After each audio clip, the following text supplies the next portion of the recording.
실제로 환자분들을 치료하면 같은 한약이 처방되는 경우가 거의 없습니다. 침 치료의 방법, 혈자리도 모두 다릅니다. 안녕하세요. 오직 피부만을 치료하는 생기한의원수원점 이명기 원장입니다. 한의학이라는 학문과 시각으로 피부 질환을 치료하면서 아토피 피부염을 극복해 나가는 과정이 저에게는 가장 인상적인 것 같습니다. 그만큼 치료와 관리가 어려운 질환인데요. 아토피는 원인을 알 수 없는 만성 염증성 질환입니다.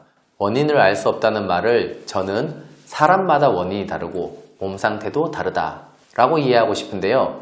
실제로 환자분들을 치료하면 같은 한약이 처방되는 경우가 거의 없습니다. 침 치료의 방법, 혈자리도 모두 다릅니다.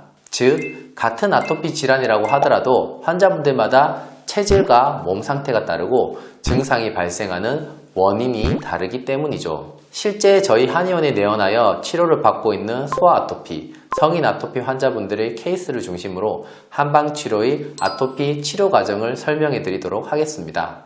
3세 소아의 아토피 사진입니다. 아이들은 성인에 비해 피부 재생이 잘 되는 편이기 때문에 초기에 적절한 치료와 관리를 해준다면 충분히 잘 호전될 수 있습니다.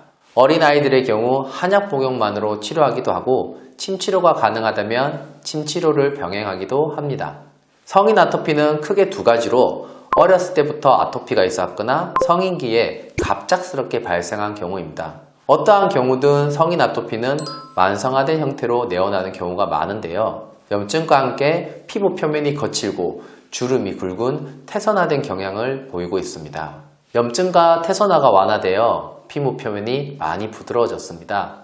염증 그 자체와 반복적으로 긁는 자극에 의해 발생한 색소 침착은 시간이 가면서 서서히 옅어지게 됩니다. 심한 염증 반응을 보이는 경우입니다. 붉은 홍반에 진물이 나고 환자분은 심한 가려움증을 느낍니다. 증상의 호전 과정은 진물이 먹고 각질의 형성부터 시작됩니다. 일반적으로 피부의 재생 과정에서는 다량의 각질이 생기는데 이 각질을 인위적으로 제거하지 않는 것이 중요합니다. 피부가 재생되면서 각질은 자연스럽게 줄어들게 됩니다. 한의원에 내원하기 전 장기간 사용한 스테로이드로 인하여 리바운드 현상을 겪는 아토피 환자분들도 많습니다. 사실 대다수의 환자분들이 이러한 케이스에 해당하는데요.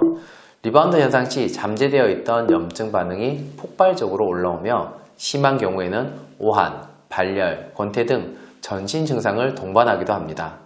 오랜 면역 억제 치료로 리바운드 현상이 강하게 나타나는 완고한 아토피 피부염의 경우 리바운드 기간 동안의 불편감과 고통, 그 이후로도 장기간의 치료가 필요한 경우가 많습니다.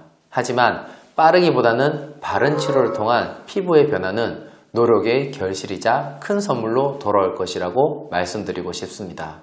아토피 피부염 치료에 관하여 더 궁금하신 사항은 생기한의원 수원점으로 문의 부탁드립니다.